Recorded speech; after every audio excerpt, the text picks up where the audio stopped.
y lean este cuadrito que les dejé acá, que es más de lo mismo, ¿sí? Ahora, ¿qué metástasis puede hacer este paciente? Puede hacer metástasis locales, que es invasión perineural, eso habla de local, eso habla de mal pronóstico, y ahí el paciente tiene disfunción eréctil, se entiende que los síntomas son tardíos. Linfático, ¿sí? Y también puede tener diseminación hematógena de esqueleto axial y lesiones osteoblásticas en columna, generalmente es lo más común. Fíjense, esta es una invasión perineural, ¿sí? Acá está el nervio, y la invasión de las células tumorales anaplásicas se rodean el nervio, ¿sí? Eso es invasión local. Esto es una metástasis osteoblástica, productora de hueso en la vértebra, y es muy común, y se ven estas lesiones más marcadas en las vértebras, ¿sí? Pueden llegar a generar complicaciones y dolor pélvico bajo, ¿sí? Ahí está un esquemita de las diseminaciones. Entonces, yo al paciente ya sé su Gleason, sé su Epstein. ¿Me falta algo? Sí. Mirar por resonancia magnética si está adentro de la glándula o ya se extendió afuera de la glándula, ¿sí? Si ya se extendió afuera de la glándula, o sea, está limitado localmente, se extendió, o se extendió a un órgano cercano, o se extendió por toda la pelvis, este paciente ya no se opera más. No es operable. ¿Se entiende? Pues no tiene sentido que le haga una operación grande si el paciente no tengo intención curativa. En cambio, si la cuestión está remitida al 50% del lóbulo, es mucho más fácil y yo llego y lo saco, ¿sí? Ahí ese paciente sí lo opero. ¿Se entiende el criterio médico? Y esto es para ustedes, que esto no es algo que quizás en algunas cosas de urología se dé, es cómo yo establezco los grupos de riesgo y qué voy a hacer con ellos. Fíjense que todo paciente que tiene un grupo Epstein 1, yo hago observación activa, vigilancia activa, lo dejo un año más y le vuelvo a hacer una biopsia, a ver qué pasa. ¿Tiene cáncer? Sí, tiene el diagnóstico. Pero como tiene un cáncer tan chiquito o de bajo grado, o fíjense, o menor al 50% de toda la próstata, o con un PSA menor a 10, si tiene estos tres, todos juntos, check, check, check, este paciente se va con vigilancia activa durante un año, ¿sí? Ahora, si el paciente tiene un T2B, o sea, quiere decir que es más grande que el 50% de la glándula, o tiene un Gleason 7, que puede ser un grupo 2 o 3 de Epstein, o tiene un PSA más de 10, este paciente es quirúrgico, de inmediato, ¿sí? Y si el paciente tiene un T3, se extendió afuera de la próstata, un Gleason 8, que es un 4 más 4 o un 5 más 3, inmediatamente no es quirúrgico, ¿sí? ¿Se entiende cómo yo decido el tratamiento en función del TNM, que es si salió o no de la próstata, y del Gleason, que es de lo agresivo que puede ser ese tumor? Eso es lo más importante. ¿Se entendió? Bien. Ahora vamos a leer lo último, con eso cierro, porque eso es tratamiento y no me interesa. Fíjense que este paciente de 63 años, sexo masculino, se le hace un estudio por este es el mismo paciente del estudio del PIRAX, ¿sí? Se le hizo la biopsia y se informó la biopsia, ¿bien? Fíjense, zona media derecha de la próstata, sin hallazgo, sin hallazgo, sin hallazgo, sin hallazgo, y yo les marco en amarillo. Apex izquierdo tiene 2 fragmentos filiformes de tejido prostático que nos van a llamar la atención, y la base izquierda también tiene 2 fragmentos filiformes de tejido prostático. Áreas 4 y 5, que son estas dos que acabo de decir, no tienen grandes, no, estos 5 y 6, estos tienen lúmenes bien definidos. ¿Qué hablo yo cuando tengo un 20% de glándulas que son atípicas, pero tienen bordes bien definidos? ¿Qué número le pondría en Gleason? 3. Un 3. Bien, me gusta. Lo que está queriendo decir es que son glándulas que, si bien son deformes y atípicas, no están fusionadas, ¿sí? Tiene estructuras, pero también hay otras que tienen estructuras pseudoglandulares fusionadas, probablemente. El 80% de la muestra tiene eso. ¿Qué número le ponen ustedes? 4. 4. ¿Cuál es el más predominante aquí? ¿El 4 o el 3? El 4. Entonces, ¿qué nombre le ponen? Gleason 4 más 3 igual 7. 7. ¿Este paciente es vigilancia activa, quirúrgico o no quirúrgico? Y no habría que ver el PSA del No paciente. quirúrgico. Acuérdense, no quirúrgico cuando tiene un Gleason mayor a 8, cuando tiene un PSA mayor a 20, cuando tiene extensión fuera de la próstata. Este paciente Es quirúrgico. es quirúrgico, ¿sí? Es de riesgo intermedio y es quirúrgico, ¿sí? Sin focos de neoplasia intraepitelial de alto grado, sin invasión perineural, o sea, no ha hecho metástasis, por eso también sale del estadio de no quirúrgico, no tiene nada, ¿sí? Básicamente tiene el foquito de neoplasia maligna, ¿sí? Diagnóstico, adenocarcinoma acinar prostático, Gleason 7, 4 más 3, estuvieron bien. Grado 3 de Epstein, abarca aproximadamente el 60 y el 5% de las muestras examinadas. Invasión tumoral perineural ausente. O sea, el paciente tiene un tumor maligno 4 más 7, operable, ¿sí? ¿Se entendió? Eso es un informe patológico real de este año, ¿sí? Eso es todo próstata, chicos. ¿Cómo les quedó? ¿Claro? Sí. ¿Sí? Los grupos de Epstein no se los aprendan, guárdenselos para Uro, ¿sí? Porque se informan, existen, ¿sí? Eso es todo, chicos. Los dejo. ¿Dudas hasta ahora? Gracias. Lo único que tienen que acordarse es eso. Síntomas, cuándo hacer screening, el Gleason, pero se lo tienen que aprender muy bien y lo más probable es que les pongan algo similar a un 7, así que no tiene sentido que les pongan un Gleason 2. Y con eso ya están re bien. Preguntas de Gleason son los más tomados, ¿sí? Es casi como el Breslow y el Clark del melanoma. No creo que tomen más, pero con eso están bien. ¿Ana, estás ahí? Sí, estoy acá. Grabé, pero no creo que funcione. Bueno, chicos, ¿cómo vienen? ¿Bien? ¿Quieren...? No quieren nada porque no hay ni tiempo para tomarnos un tiempo. Bueno, vamos a seguir con la parte de renal. ¿Vienen bien? Sí. Y próstata Sí. es ligerito, Sí, sí. chicos, próstata. Es un tema que ni en Uro lo profundiza. Muy bien. Vamos a presentar esto.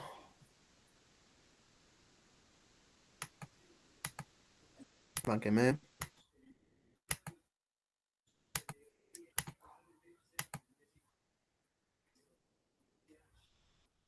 Bueno, ¿están viendo mi pantalla?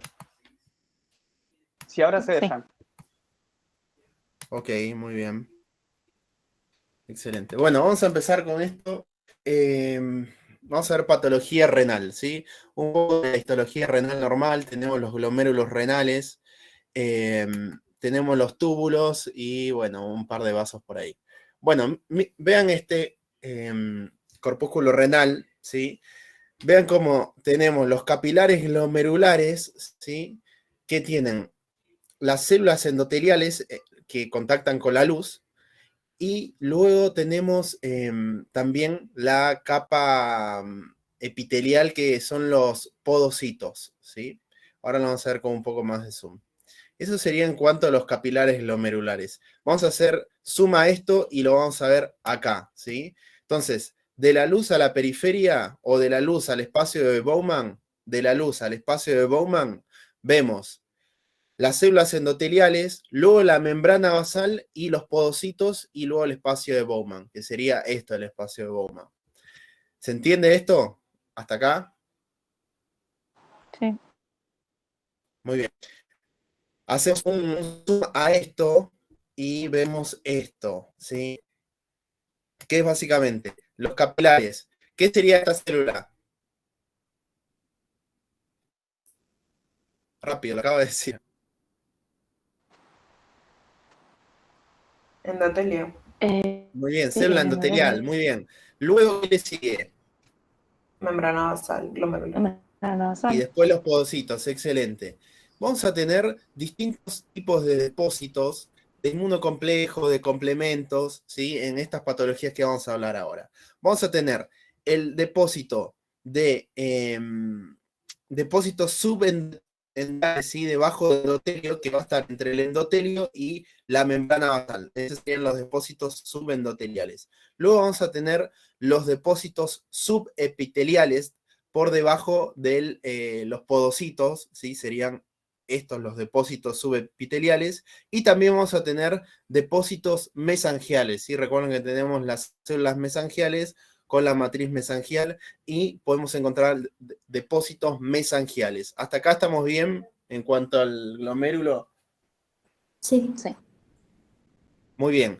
Presten atención a esto, ¿sí? Porque lo vamos a hablar en las distintas patologías de la clase. Bueno, muy bien. Esto va a ser la base de todo TP ¿sí? O la mayoría del TP que vamos a ver ahora. Va a ser síndrome nefrítico versus síndrome nefrótico, ¿sí? Lo que yo haría en su caso es imprimir esta diapo y estudiar básicamente de acá con esto tienen mucho, ¿sí?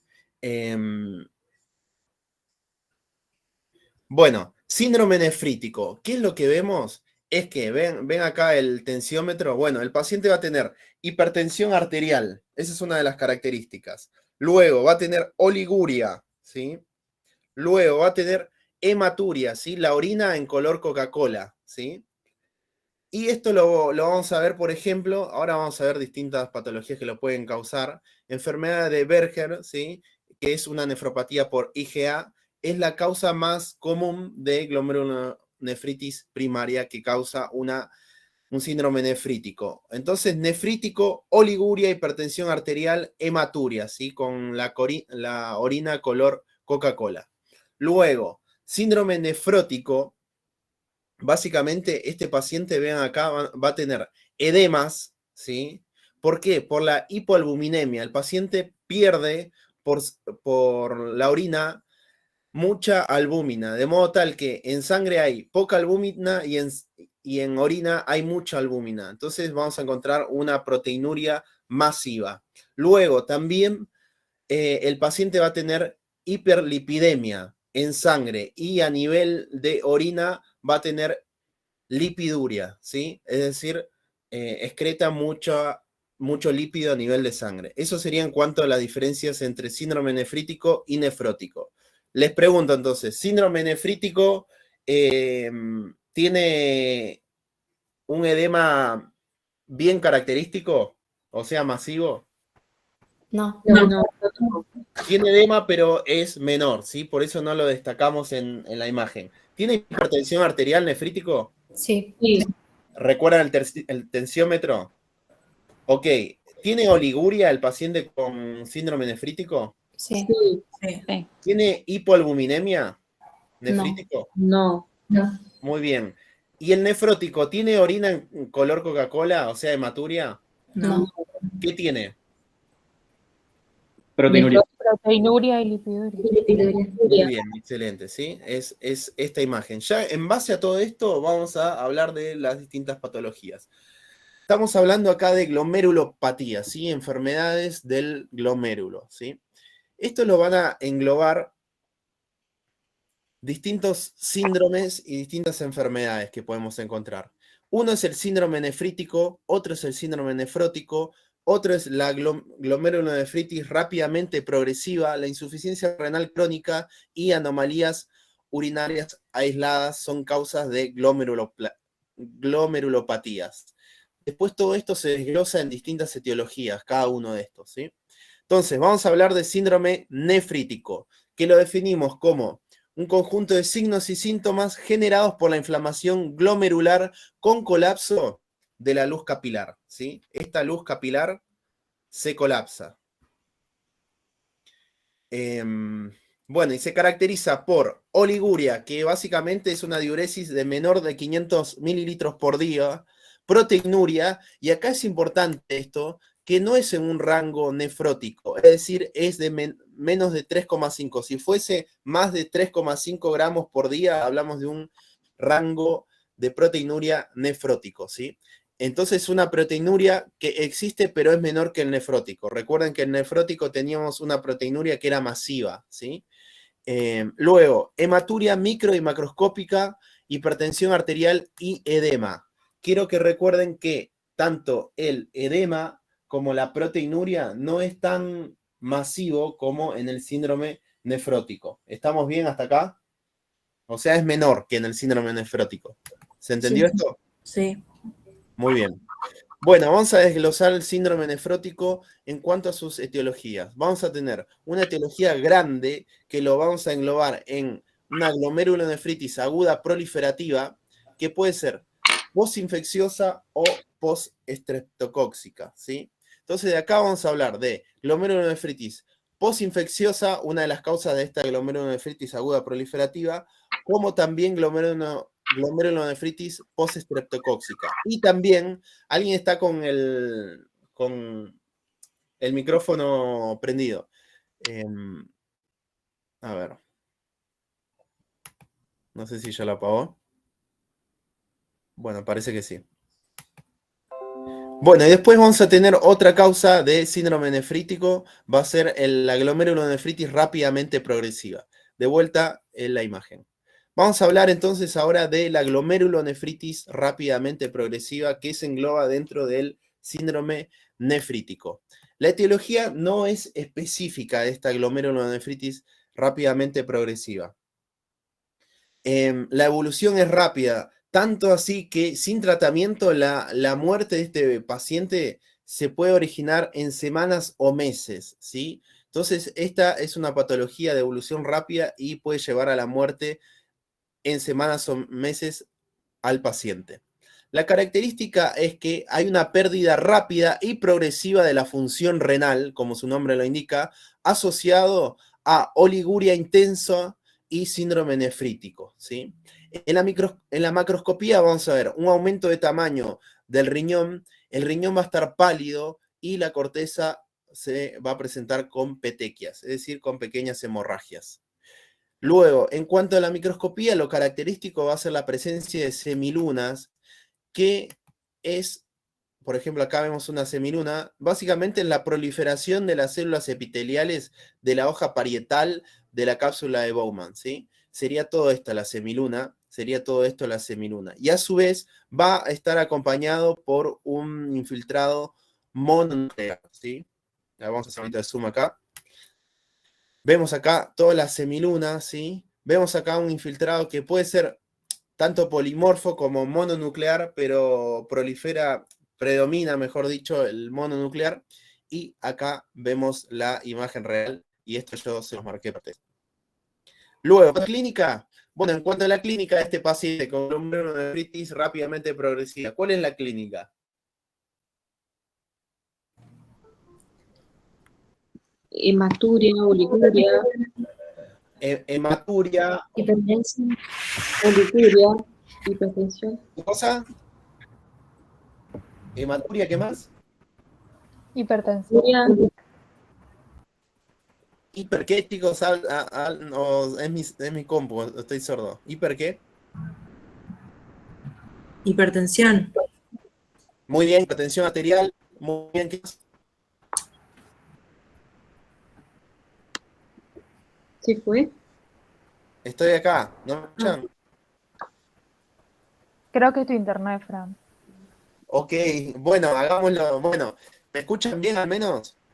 Ahora sí. Yo te escucho entrecortado. Ok, bueno, piensen en toda la clínica de síndrome nefrítico, chicos, ¿sí? Es eso. Hematuria con cilindros hemáticos, proteinuria moderada, ¿sí? Recuerden, menos de 3,5, hipertensión arterial, edema, que es un edema moderado, ¿sí? Que no es tan grande como en el nefrótico. Y si se asocia a síndrome de Goodpasture, puede haber hemóptisis, es decir, que el paciente escupe sangre. Luego, vamos a tener 3 tipos de glomerulonefritis rápidamente progresiva. Vamos a tener tipo 1, tipo 2 y tipo 3. El tipo 1 va a estar dado por la presencia de anticuerpos antimembrana basal glomerular, ¿sí?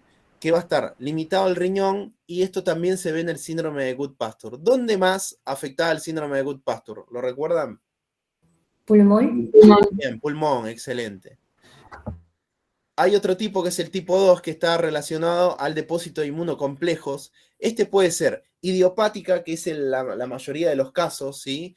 Puede estar asociado a una glomerulonefritis postinfecciosa, a lupus, a púrpura de Henoch, a nefropatía por IgA, entre otras etiologías, ¿sí? Y después el tipo 3 es el pauci inmune, que está asociado a ANCA, a causas idiopáticas, a granulomatosis de Wegener, ¿sí? Que esta es la de polivasculitis, y polivasculitis microscópica. Bueno, cuestión, acá lo importante es, ¿qué tinción es esto? ¿O qué técnica es esta? Inmunofluorescencia. En la inmunofluorescencia, en el tipo 1, que es el depósito de anticuerpos a nivel de la membrana basal, vamos a ver un depósito lineal de IgG y C3, ¿sí? Lineal de IgG y C3. Por eso lo vemos de esta manera. Ahora, en la contracara es el depósito granular de inmunocomplejos, que es el tipo 2. ¿Notan la diferencia entre el lineal y el granular? ¿Ven cómo está como granulado el depósito y en el otro es lineal? ¿Lo notan? Sí, se nota. Muy bien, excelente. Recuerden eso. Ok, ahora vamos a hablar, ya hablamos de las glomerulonefritis rápidamente progresivas, ahora vamos a hablar de glomerulonefritis postinfecciosa y postestreptocóxica, que recuerden que partían de la glomerulonefritis aguda proliferativa, que a su vez da síndrome nefrítico. Entonces, glomerulonefritis post-estreptocóxica. Glomerulonefritis significa que es la inflamación del glomérulo después de una infección por estreptococo. ¿Cuál estreptococo? Va a ser el EGA, que es el estreptopiógeno, ¿sí? La etiología básicamente es autoinmune, ¿sí? Es una patología autoinmune. ¿A qué lo pueden asociar en cuanto a autoinmunidad y estreptopiógenes? Febre reumática. Muy bien, fiebre reumática, excelente. En cuanto a la característica de esta glomerulonefritis post-estreptocóxica, se presenta de 1 a 4 semanas tras un episodio de faringitis o impétigo causado por estreptopiógenes, y vamos a hablar de los tipos 1, 4 y 12. Básicamente acá se generan autoanticuerpos que a fin de cuentas va a formar inmunocomplejos contra la antitoxina piógena estreptocóxica B, ¿sí? SPB, ¿sí? Básicamente acá también hablamos de una reacción cruzada, que estos inmunocomplejos se depositan a nivel del glomérulo. En cuanto a la macroscopía, también vamos a ver un aumento de tamaño, pálido. Esto lo de corteza con petequias me quedó del otro, no va ahí. A la microscopía, que es lo más importante, vamos a ver un glomérulo aumentado de tamaño, vamos a ver una hipercelularidad difusa por infiltración de leucocitos. ¿Por qué hay infiltración de leucocitos? Asócienlo al nombre. Porque es una patología inflamatoria. Muy bien, excelente, ¿sí? Y eso también explica la hipercelularidad, ¿sí? Y esta hipercelularidad, aparte de la presencia de leucocitos, también está dado por la proliferación de las células mesangiales. Recuerden que las células mesangiales las tenemos acá, ¿sí? Eran estas células, ¿sí? Estas son las células mesangiales que proliferan. Luego, también vamos a ver proliferación de las células endoteliales. Y en casos graves podemos ver la presencia de semilunas, ¿sí? Que estuvimos hablando en una glomerulonefritis rápidamente progresiva. Entonces, las semilunas no son patognomónicas de ninguna enfermedad. Sí pueden ser características y ser vistas en mayor frecuencia en distintas enfermedades, pero no son patognomónicas, ¿sí? En el microscopio electrónico vamos a ver depósitos subendoteliales de inmunocomplejos amorfos y electrón densos en la vertiente epitelial de la membrana basal, ¿sí? Entonces, depósitos subendoteliales de inmunocomplejo, donde en la microscopía electrónica. Entonces, recuerden acá subendoteliales, subepiteliales y del mesangio, ¿sí? Bueno, subendoteliales de inmunocomplejo. Entonces vamos a ver la microscopía. Dijimos que tenemos hipercelularidad. A ver, ¿este glomérulo está hipercelular, sí o no? ¿Sí o no, chicos? No, ese no. ¿Este no? ¿El de la izquierda? Ambas. Ah, para mí sí. Ok, Yo sí. Muy bien, sí, sí. Yo creo que tenía uno normal acá. Bueno, no sé dónde está. Bueno, sí, chicos, sí, está hipercelular, ¿sí? Bueno, hay hipercelularidad. ¿Por qué? Proliferaron las células mesangiales, proliferaron las células endoteliales y además hay un infiltrado de leucocitos, como vemos acá, ¿sí? Ahora, esta sería la realidad, ¿sí? Acá vemos depósitos subendoteliales de inmunocomplejo en este preparado. No. ¿Qué necesitamos para verlos? Inmunofluorescencia. Ok, sí. Y también el microscopio electrónico, ¿sí? Ese es el más importante. Bueno, eso en cuanto a la glomerulonefritis post-estreptocóxica. Y recuerden que esto se va a dar mayormente en niños, ¿sí? Y eso lo pueden asociar a fiebre reumática, ¿sí? Yo digo el dato de la edad, ¿sí? Entonces, este paciente puede presentar fiebre, malestar general, náuseas, oliguria. Recuerden que hay una patología a nivel del glomérulo, entonces acá hay inflamación del glomérulo y hay colapso a nivel de los capilares glomerulares, de modo tal que el paciente presenta una oliguria, hematuria 1 o 2 semanas después del catarro, ¿sí? Y la evolución, el 95% mejoran espontáneamente. Entonces tiene un buen pronóstico este paciente. Ahora vamos a hablar de glomerulonefritis postinfecciosa. Vamos a hablar de otras infecciones. Ya no hablamos de estreptopiógenas, ¿sí? La evolución es rápida. Las etiologías van a ser por endocarditis por estafilococos, neumonía por neumococo, por meningococcemia, hepatitis B, hepatitis C, virus de parotiditis, varicela, mononucleosis y sus distintas etiologías de mononucleosis, paludismo y toxoplasmosis. Es decir, hay varias causas infecciosas de esta glomerulonefritis postinfecciosa.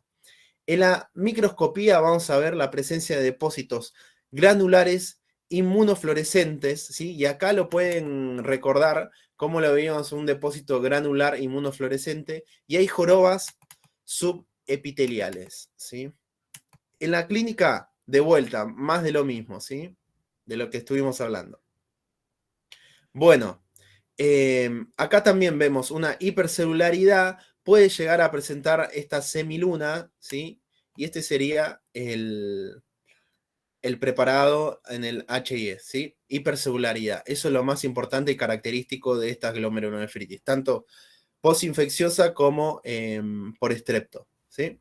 Y acá tenemos esos depósitos subepiteliales granulares que estuvimos hablando. ¿Ven como que forma una joroba acá? Esas serían las jorobas que estábamos hablando.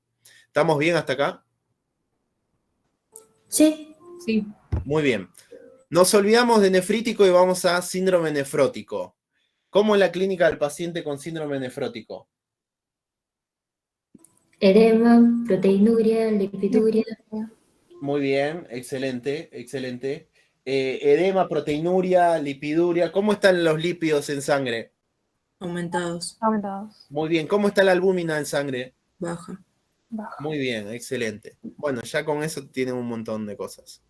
Bueno, síndrome nefrótico. Como todo síndrome es un conjunto de signos y síntomas dado por una alteración de las paredes capilares glomerulares que produce un aumento de la permeabilidad a las proteínas plasmáticas. Es por eso que tenemos la hipoalbuminemia, ¿sí? Esa barrera que tenemos normalmente por parte de los capilares glomerulares no está funcionando de modo tal que se filtran muchas proteínas y tenemos esa hipoalbuminemia que luego nos da ese edema generalizado con el signo de Godet positivo. ¿Saben qué es el signo de Godet positivo, no? Sí, Sí. ¿Qué es? para verificar edema. Ok, pero ¿qué es el signo ese? Queda deprimido. O sea, cuando vos lo apretás sobre un plano óseo, queda deprimido cierta cantidad de centímetros y se divide en grados. Muy bien, excelente. Excelente. Bueno, entonces, en cuanto a las etiologías de síndrome nefrótico, vamos a tener etiologías primarias como secundarias. Las etiologías primarias vamos a hablar de enfermedad con cambios mínimos, glomerulopatía membranosa, glomerulosclerosis focal y glomerulosclerosis segmentaria. Yo les voy a hablar, vamos a hacer una función de glomerulosclerosis focal y segmentaria, ¿sí? Pero sepan que también pueden presentarse separadas, ¿sí? ¿Saben cuál de todos estos es el más frecuente, es la causa más frecuente de síndrome nefrótico en niños?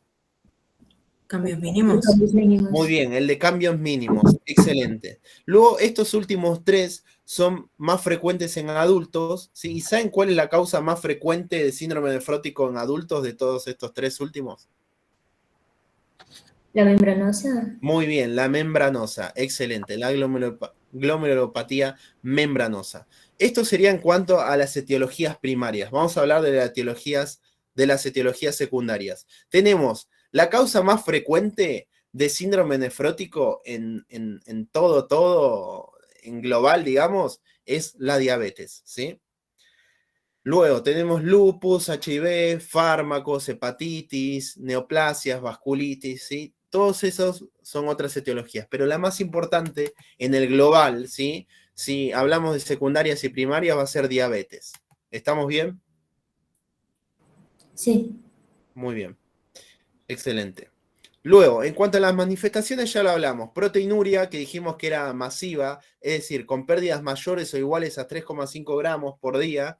Hipoalbuminemia con albúmina menor a 3 gramos por decilitro. Edema generalizado con Godet positivo, hiperlipidemia y lipiduria. Bueno, ¿qué pasa en el síndrome nefrótico? ¿Por qué tenemos muchas... Primero, bueno, lo voy a explicar y después hablamos de eso. Tenemos el síndrome nefrótico. ¿Qué sucede? Hay un aumento de la síntesis de lipoproteínas a nivel del hígado. Esto se acompaña de una alteración del transporte y hay un descenso del catabolismo de estas lipoproteínas.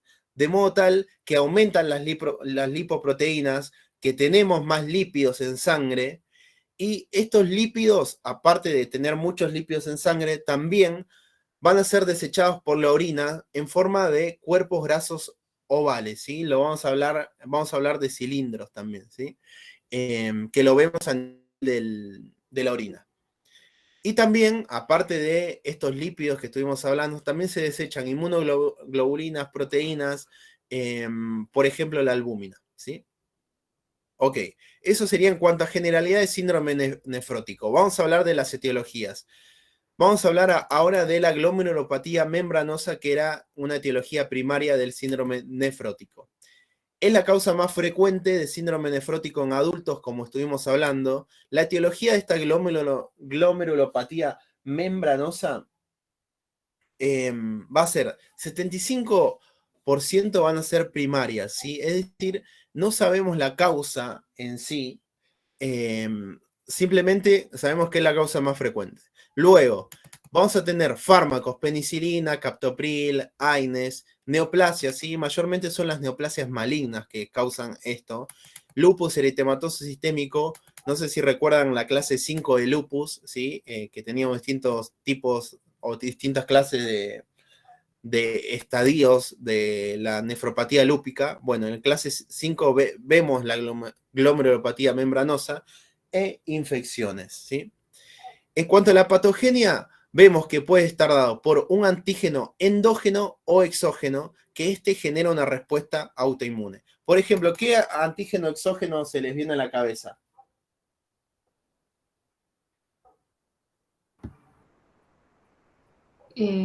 O sea, puede ser los AINES Muy bien, excelente, muy bien. y algún bicho, hepatitis B, sífilis. Exactamente, perfecto, muy bien, todo eso. ¿Y un antígeno endógeno? ¿El de LES? Muy bien, excelente, ¿sí? El de lupus, ¿sí? Excelente, muy bien. La mayoría de los casos, el antígeno es el receptor de la fosfolipasa A2. Esto es dato choice para ustedes. ¿Qué es lo que sucede acá? Básicamente se generan, por toda esta respuesta autoinmune, se activa el complemento, que estos a su vez activan a las células epiteliales y mesangiales. ¿Qué es lo que sucede? Hay destrucción a nivel de la pared de los capilares glomerulares por parte de proteasas y por parte del complemento. Entonces, si hay destrucción de los capilares glomerulares, ¿me sirve como filtro para que no se filtren las proteínas al lugar donde no deben filtrarse? Si está dañado eso, no. Entonces, eso explica la proteinuria del síndrome nefrótico. Bueno, en cuanto a la microscopía, lo llamamos glomerulopatía membranosa. ¿Qué va a predominar acá? ¿Qué predomina, chicos? Glomerulopatía membranosa. Afecta la membrana.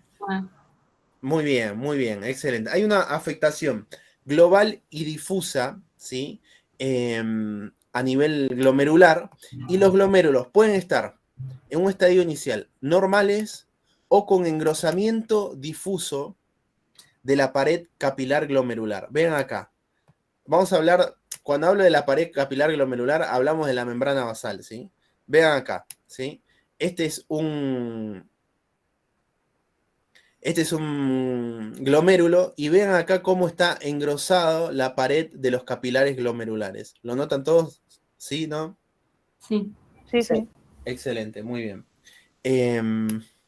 Esto es en un segundo momento, ¿no? Exacto, al inicio está normal y luego va a haber un engrosamiento. Puede convivir zonas normales con zonas con un engrosamiento difuso. Acá quiero hacer un punto. ¿Saben qué significa afectación global y difusa? ¿Qué es la afectación global? Que afecta todo el parénquima. Ok, hablamos de glomérulos. Estamos hablando de glomérulos.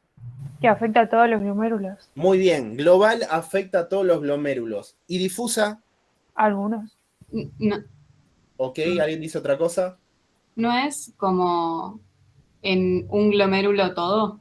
Muy bien, excelente. Global afecta a todos los glomérulos del riñón y difusa cuando afecta a un glomérulo o afecta al glomérulo en particular, lo afecta en su totalidad, en el 100% de ese glomérulo. ¿Se entiende eso? Por ejemplo, acá somos 40 y pico de personas, pensemos que somos glomérulos, entonces, si tuviéramos una glomerulopatía membranosa, nos afectaría a todos, ¿sí? Tanto a mí, como a Sofi, como a Nikki, como a Mika, como a Tomás, a todos nosotros nos afecta, ¿sí?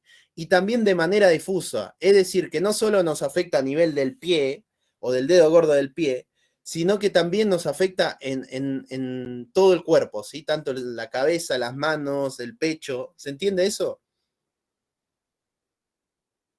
¿Sí, no? Sí. Sí. ¿Alguien no entendió? Yo lo puedo repetir, chicos. Por ejemplo, esta afectación del glomérulo, ¿cómo lo vemos? ¿Esto es global o difuso? Difuso. Muy bien, ¿sí? Si vemos un montón de glomérulos al lado, ¿sí? Y vemos que todos están afectados, hablamos de una afectación Global. global. Ahí está, excelente. Ahí creo que se entendió entonces. Muy bien. Bueno, y vean el preparado real, ¿sí? Vean el engrosamiento de la membrana basal. ¿Alguien recuerda cómo se llamaban estas imágenes cuando se engrosaban las membranas basales? Oblea. No, Sí, no, no, ¿verdad? no, no. No, nada que ver, eso era Panal de abeja.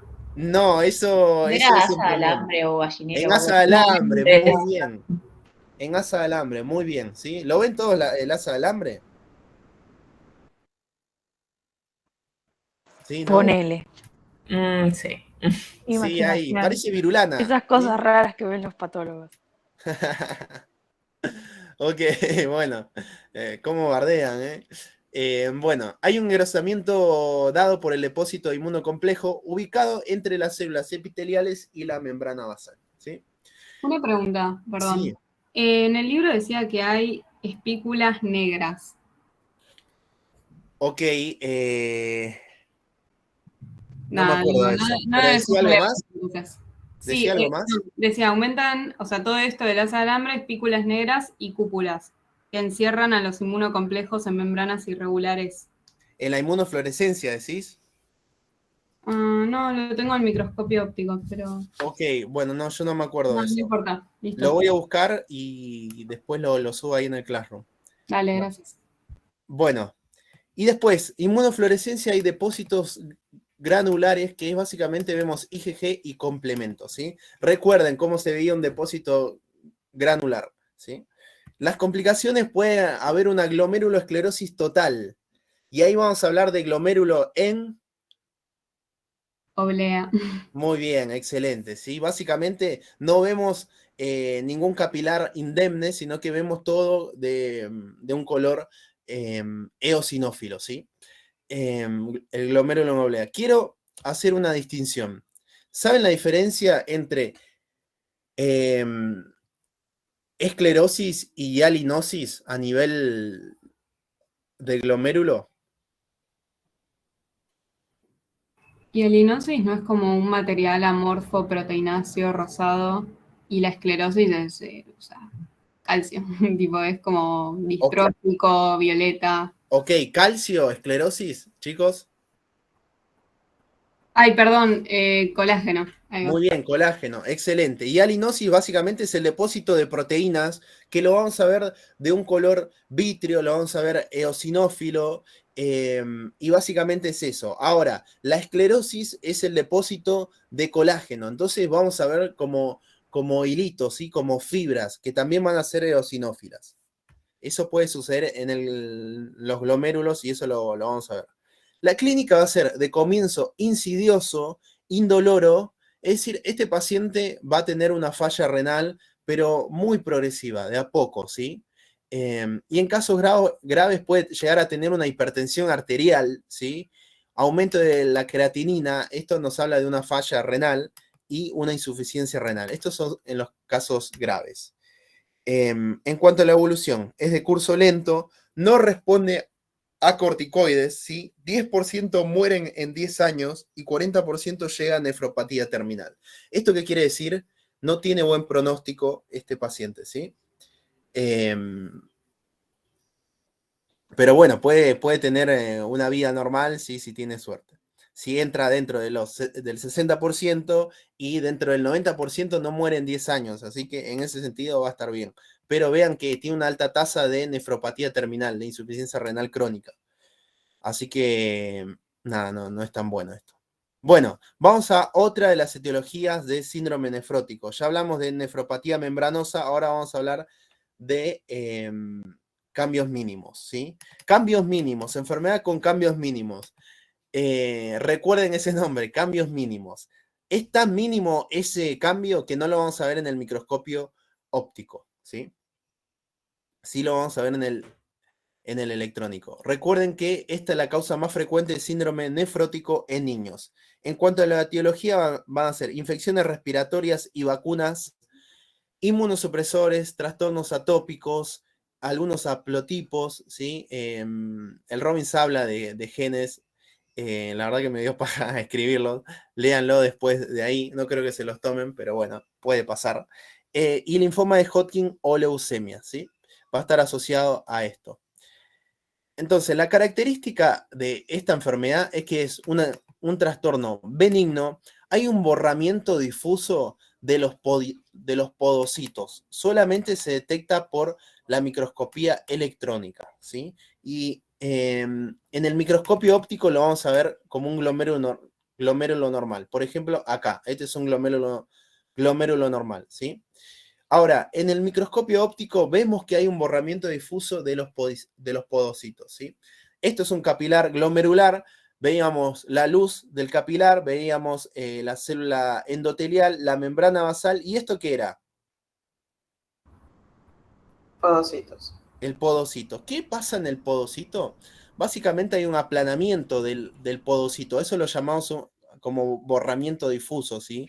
Del podocito, ¿sí? ¿Puede llegar a desaparecer? Sí, también, pero básicamente a esto lo llamamos un borramiento difuso de los podocitos. ¿Se entendió esto? Sí. Muy bien. ¿Lo vamos a ver este borramiento en el microscopio óptico? No. Vamos a ver todo el glomérulo como si fuese normal. En cuanto a la clínica, vamos a ver proteinuria masiva y selectiva, función renal normal y el 90% se recuperan con corticoides. ¿Sí? Entonces tiene buen pronóstico con el tratamiento. ¿Sí? No hay hematuria ni hipertensión arterial. ¿Sí? Esto me quedó lo voy a borrar esto porque... No, pero con esta compu no puedo editarlo. Después lo edito y lo van a tener. Esto no va, ¿sí, chicos? Esto del membranoso, ¿sí? Bueno, Pregunta, sí. ¿por qué ¿por qué están afectados solo los podocitos? ¿Alguien sabe por qué?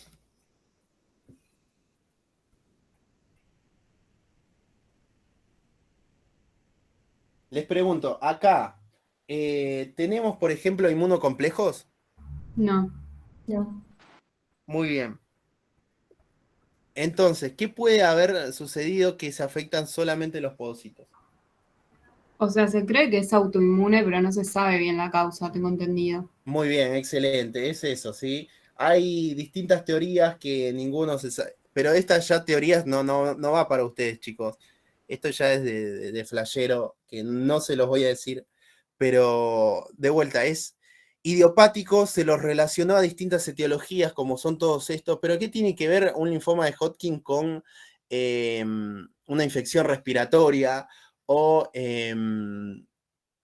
bueno, los haplotipos, por ejemplo, ahí lo relacionan a etiologías autoinmunes. Pero No se sabe por qué, pero lo que sí no se sabe, lo que sí se sabe, mejor dicho, perdón, es que no hay inmunocomplejos. Eso es importante. Creo que lo vi en algún choice por ahí. Bueno, es eso. Luego, dejamos de lado el de cambios mínimos, ¿sí? Ya hablamos de este, y vamos a hablar de la glomerulosclerosis focal y segmentaria, ¿sí? Glomerulosclerosis focal y segmentaria. Básicamente, hay esclerosis de unos glomérulos y del ovillo capilar. Hay esclerosis focal y segmentaria de los glomérulos. A ver, vamos a desglosar esto. ¿Qué significa que haya esclerosis focal? ¿Qué es una afectación focal del glomérulo? De los glomérulos. Localizada. Menos Una del parte, sí. 50%. ¿Cómo? Que no afectan a todos los glomérulos. Muy bien, ¿sí? ¿Y cuál es la contracara entonces? Que lo hablamos recién. La global. Global, excelente. Entonces acá afecta solo algunos glomérulos. Volvemos al caso de nosotros, ¿sí? Nosotros somos 41, ya les dije un par de nombres. Entonces, solo me afecta a mí y a Mika. Bueno, a Mika y a mí, mejor dicho. Y a Nicky y a Tomás no los afecta, ¿sí? Luego, en cuanto a segmentaria, ¿a qué se refiere? Menos de la mitad del glomérulo. Muy bien, afecta menos de la mitad del glomérulo, ¿sí? Es decir, a una sola parte del glomérulo. Entonces, en mi caso, digamos que solo afecta a mis miembros inferiores. No me afecta a cabeza, tronco, nada de eso, ¿sí? Afecta a una parte del glomérulo que va a ser la mitad del glomérulo, menos del 50%. ¿Se entendió eso entonces? Sí. La contracara de segmentaria es Difuso. difuso. Muy bien. Entonces, glomerulosclerosis focal y segmentaria, hay esclerosis en ese patrón. Bueno, en cuanto a la etiología, vamos a tener una enfermedad primaria que es idiopática, ¿sí? Va a estar relacionado también al HIV, al consumo de heroína, obesidad grave, a proceso de cicatrización a nivel renal por lesiones necrotizantes del parénquima renal y también a mutaciones. Acá les dejo las mutaciones para ustedes que, bueno, ahí lo tienen. En cuanto a la microscopía, ¿qué vamos a ver? Es lo más fácil, te dice todo. Vamos a ver una esclerosis focal y segmentaria de los glomérulos. También vamos a ver una retracción del ovillo capilar. ¿Qué más vamos a ver? Un daño del epitelio visceral. Eso es lo más característico. Y ahora les voy a mencionar un caso especial relacionado a esto. Y en los segmentos escleróticos hay colapso de los capilares, ¿sí? Básicamente ya no vemos la luz. Hay aumento de la matriz mesangial, ¿sí? Por ejemplo, acá vemos que hay más matriz mesangial de lo normal, ¿sí? Luego, hay depósito de proteínas. Ahí está lo que decíamos de hialinosis. Esto es una hialinosis. Esta hialinosis está en un patrón difuso o segmentario. Segmentario. Cementario. Muy bien, ¿sí? Hay solo un segmento. Excelente.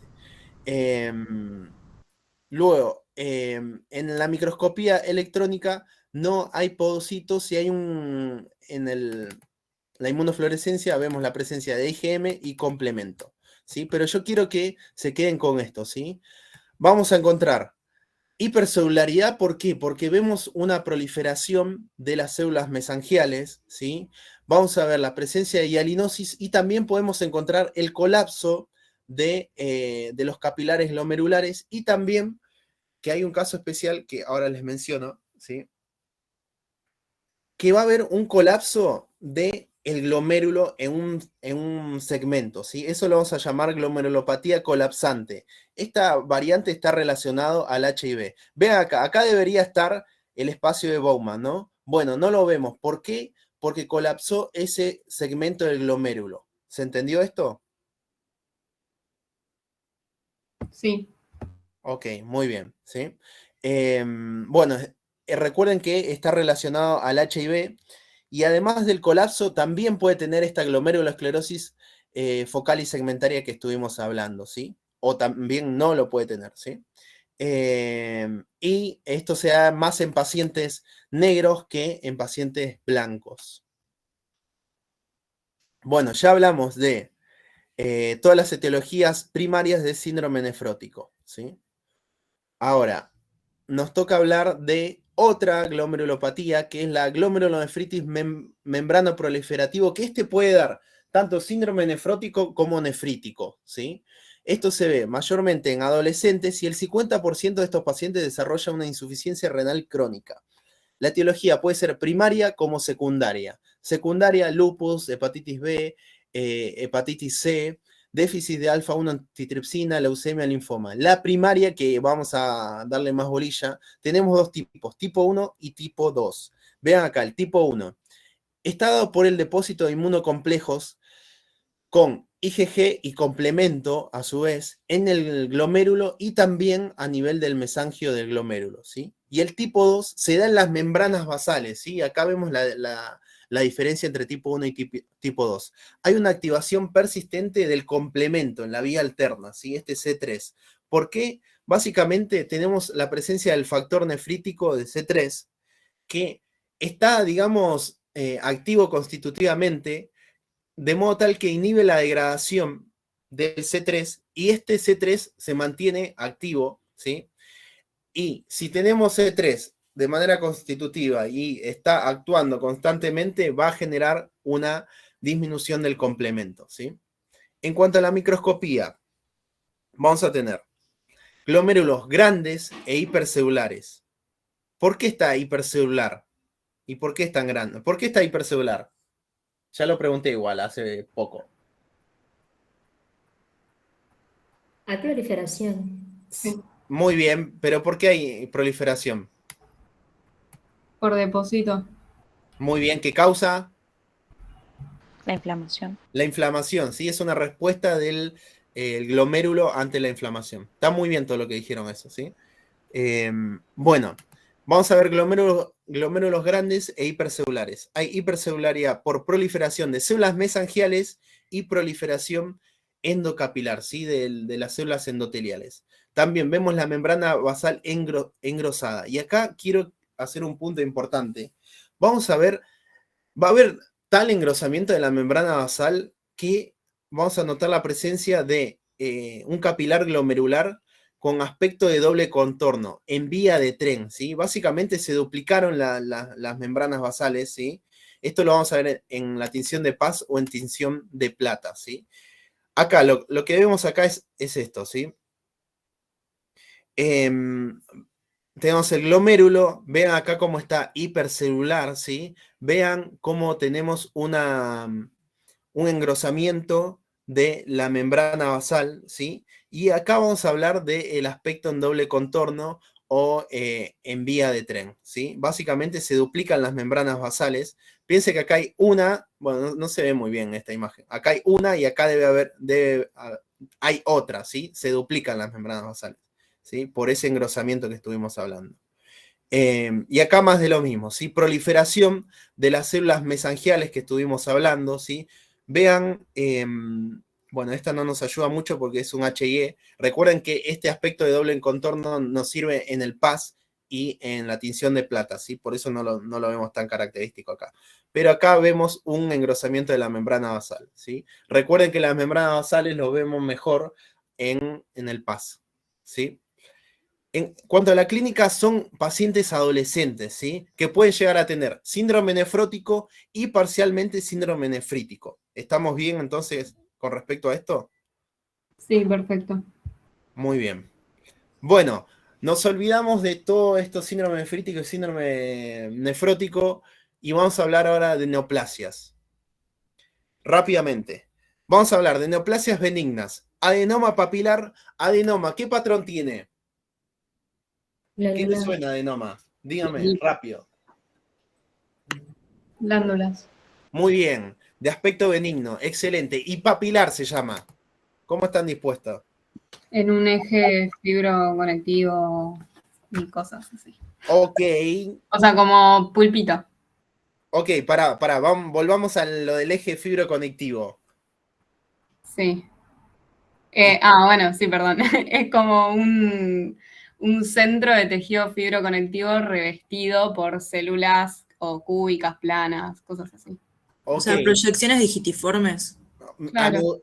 Muy bien, son proyecciones digitiformes, excelente, pero ese tallo de tejido conectivo, ¿sí? Lo vamos a ver más en otras patologías. Acá no lo vamos a ver, ¿sí? Acá hablamos de un aspecto microscópico, ¿sí? Y ahora vamos a hablar un poco. Entonces, se origina a partir del epitelio tubular, ¿sí? La localización va a ser a nivel de la corteza. En la macroscopía lo vemos como nódulos amarillentos pálidos, ¿sí? Que sería esto, bien delimitado, circunscripto. A la palpación, ¿cómo va a ser? Duro elástico. Muy Duro bien, elástico. excelente. Entonces, en la microscopía vamos a ver papilas con núcleos sin atipías. ¿Ven acá todas las papilas? Esto es una papila, papila, papila, papila, papila, papila, ¿sí? ¿Sí? ¿Lo ven todas las papilas? ¿Lo ven? Sí. Muy Sí. bien. Excelente. Esto nos explica ese patrón papilar que hablamos de este adenoma papilar. ¿Puede tener un eje de tejido fibroconectivo, como dijo Nicole? Sí, excelente, ¿sí? Pero no siempre, ¿sí? Piensen que no siempre va a estar. Bueno, y después recuerden que no se ve muy bien esta imagen, pero todos estos serían los túbulos renales para hacer el diagnóstico de riñón. Y acá vemos un glomérulo renal, ¿sí? ¿Esto qué sería? No sé, yo sé que se ve muy mal, a ver si hay alguien que lo imagina. Que son puntitos negros con poco citoplasma y mucho núcleo. Linfocitos. Muy bien, ¿por qué hay linfocitos? ¿Por qué hay infiltrado mononuclear en un adenoma papilar? Porque ¿Tiene ¿Por una qué? inflamación crónica? genera inflamación. Muy bien, es parte de la Presionándolo, claro. respuesta inmune antitumoral, ¿sí? Recuerden eso, siempre se lo olvidan, hoy no se lo olvidaron, pero muy bien. Eso sería en cuanto a adenoma papilar.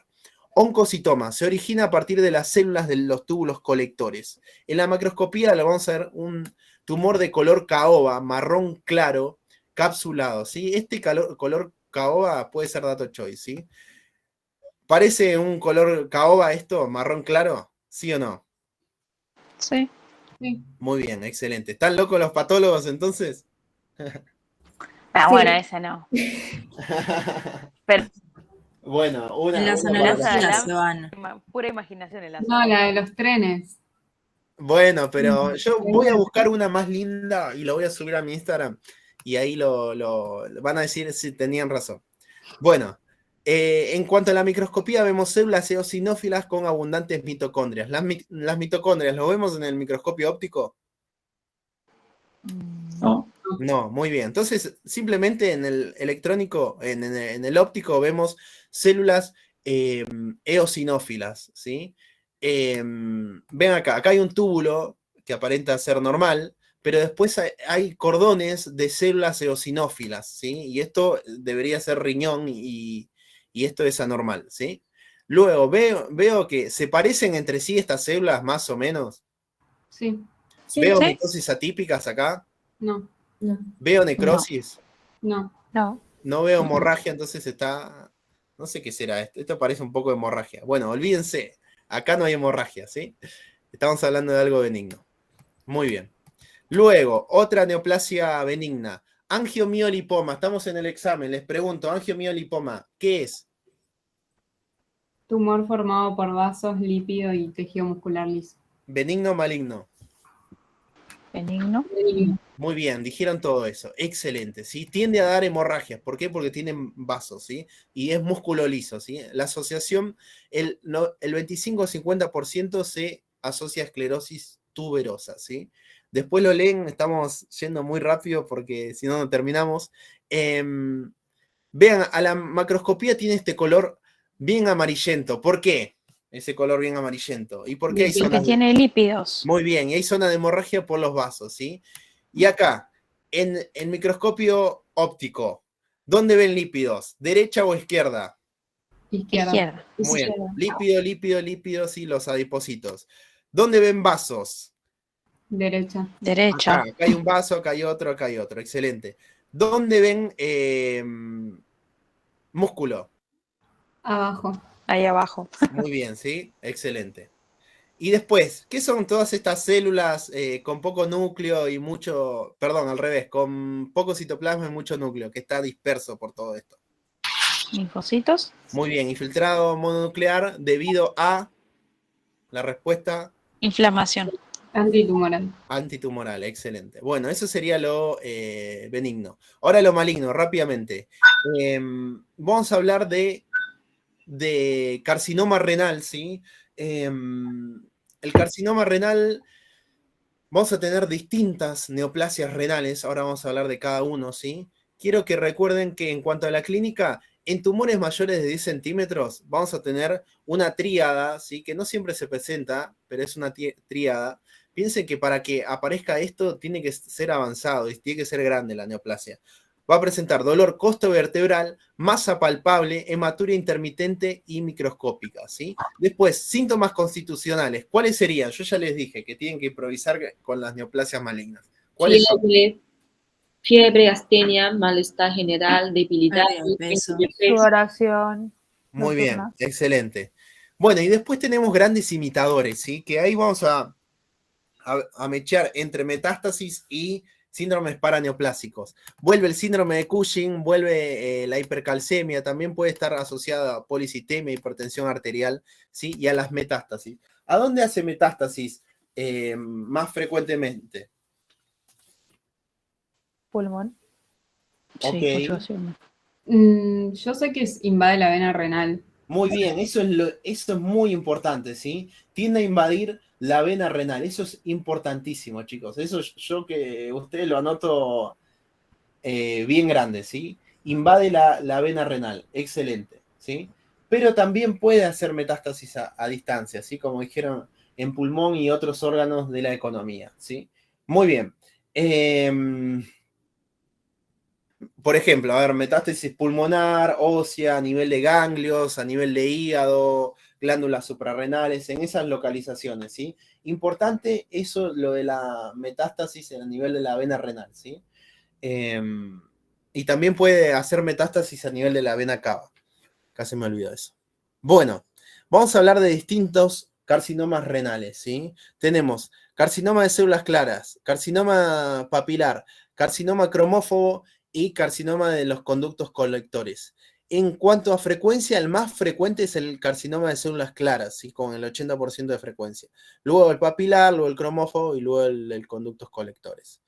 En la macroscopía, principalmente las claras, vamos a ver, como masas amarillentas, bien delimitadas, quistes y hemorragias, ¿sí? Esto sería toda una masa que antes era amarillenta. Vean cómo está con su propia cápsula, ¿sí? Acá esto lo vimos en el TP presencial. ¿Recuerdan, chicos, que veíamos una masa bien capsulada? Que yo les dije que está duro pétreo y que podría ser algo maligno. Y ustedes me decían que, pero si está capsulada. ¿Lo recuerdan eso? Nadie se acuerda. Bueno. Bueno, y hay zonas de hemorragia, ¿sí? Y hay zonas quísticas, ¿sí? Esto es lo del carcinoma de células claras, ¿sí?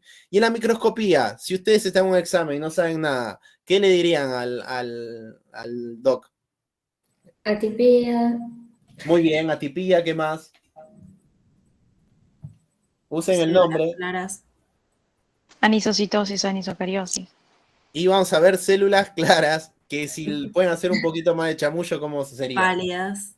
Muy bien. Son células pálidas, excelente. Bueno, vamos a verlo entonces. Entonces, en la microscopía vamos a hacer células redondas o poligonales con citoplasma claro o pálido o granular, ¿sí? Puede tener distintos patrones en cuanto a la conformación de ese conglomerado de células, que puede ser sólido, trabecular o tubular, ¿sí? Entonces, vemos acá. Vean esto. ¿Qué patrón sería? ¿Cómo se disponen estas células? Tenemos tres, sólido, trabecular o tubular. Tubular. Muy bien, tubular, excelente. ¿Y qué patrón sería? Sólido. Muy bien, un patrón sólido, ¿sí? Y bueno, me falta el trabecular que no lo tengo acá. Excelente. Y vean cómo son células con citoplasma claro, ¿sí? Entonces, lo vemos en la imagen real y ven cómo sí se parecen, ¿sí? ¿Estamos bien con esto? Sí. ¿No? Sí. Muy bien. Excelente. Luego, vamos a hablar ahora del carcinoma papilar. En la macroscopía vamos a ver papilas bilaterales, hemorragia, y en la micro, que es lo que más me importa, vamos a ver células cúbicas organizadas en forma de papilas. De vuelta, usen el nombre para recordar todo esto. Y hay macrófagos espumosos en el intersticio. Lo más importante es la forma de papilas. Todo esto, ven, esto es una papila, ¿sí? Todos estos son papilas, pero en un corte transversal, ¿sí? Acá hay otra papila, está lleno de papilas. ¿Lo ven todos, chicos? Sí. Sí. Sí, sí. Muy bien, excelente. Luego, carcinoma cromófobo. A ver, desglosemos el nombre. Fobo, ¿qué sería? Homofóbico, xenófobo, todo eso. ¿Qué sería? Presión. Repele. ¿Cómo? No escuché. Como que repele o que tiene versión a algo. Muy bien, aversión a ¿Cromo? algo, ¿sí? Como que lo odia, no lo quiere, ¿sí? ¿Y cromo a qué les recuerda? ¿Color? Muy bien, al color. ¿Y qué colores tenemos? Vamos a tener color basófilo y eosinófilo en la microscopio óptico, ¿sí? Básicamente eso. Entonces, este carcinoma va a tener aversión por los colores. Esto no quiere decir que no tiñe, sino que tiñe de manera pálida, ¿sí? Entonces vamos a ver células grandes, eosinófilas pálidas, ¿sí? Recuerden eso, pálidas, con halo claro perinuclear, y vamos a ver un patrón en láminas alrededor de un vaso, ¿sí? Entonces, ¿lo ven todos? ¿Esto lo pueden llegar a confundir con uno de células claras? Sí. Ok, sí. Sí. Pero acá sigue estando eosinófilo el citoplasma, pero es pálido, ¿sí? Es más pálido que el... perdón, es menos pálido que el de células claras, ¿sí? ¿Estamos? ¿Lo notan? ¿Lo comparan? O sea, el de células claras es más pálido que Exacto, cromófobo. porque no Ok. tiñe de eosinófilo el de células claras, es clara directamente. Entonces, Ok. en cambio, el cromófobo sí tiñe de eosinófilo, pero es pálido. Ok. Y vean cómo está relacionado a los vasos, ¿sí? Muy bien, y después tenemos el de los conductos colectores, que bueno, se disponen nidos tumorales con fibrosis periférica. Bueno, me extendí unos 6 minutos, pero ¿están bien, chicos? ¿Se entendió todo esto? Sí. Sí. Bueno, la diapositiva ya lo subí. Recuerden de no darle bola a eso que les dije que estaba de más, que les puse que se había copiado de lo anterior. Ya ni me acuerdo qué parte era. Pero bueno, ¿hay alguna duda, alguna pregunta? Las Bueno, estamos bien. vasculopatías, hay que estudiarlas mucho. ¿Qué cosa? Las vasculopatías. No tanto. A ver, lo que tienen que saber bien van a ser las enfermedades tubulares intersticiales, que no llegamos por cuestión de tiempo, ¿sí? Sí. La necrosis tubular aguda, clave, muy importante, ¿sí? Nefritis túbulo intersticial es importante. Pielonefritis, importante, aguda como crónica. ¿Qué más me faltó? Enfermedad... La IgE también, ¿no? O IgA, no sé cómo era. sí, la nefropatía por IgA, por lupus también lo tienen que saber, también por el riñón de mieloma también lo tienen que saber. Ayúdame, Aaron, ¿me falta alguno más? Ahora estoy buscando para uropatías obstructivas, los litos, todo eso, hidronefrosis, también lo tienen que saber. Los ¿Tumores de vejiga? Sí, también, sí, vejiga también, los tumores de las células transicionales tienen que saberlo muy bien. Y bueno, creo que nada más. Igualmente yo le subí el post ese con los temas más importantes. Chicos, igual ustedes no se ahoguen en un vaso de agua cuando dicen tumores de vejiga, urotelioma, es un tumor, se entiende que es el mismo que se encuentra en toda la vía urinaria donde hay urotelio, que es más o menos desde el pielo calicial para abajo, ¿sí? O sea, tranca, ¿no? No son tumores nuevos, son tumores que se repiten. Podemos tener carcinoma escamoso, podemos tener y vamos a ver lo mismo de siempre, que venimos viendo siempre, ¿sí? Chicos, fíjense, esta imagen después se las voy a traducir y por ahí las subo. Más o menos habla de funcionalmente cómo se encuentra el riñón, ¿sí? ¿Qué es lo que está afectado? El túbulo intersticio, por ejemplo, y tubular es causa de daño tubular, después causa de daño intersticial, y después la vasculatura y las patologías, por ejemplo, la vasculitis de grandes vasos, de pequeños brazos, el embarazo, y después el glomérulo. Y el glomérulo aquí tenemos una clasificación que es importante, que es, por ejemplo, el nefrítico.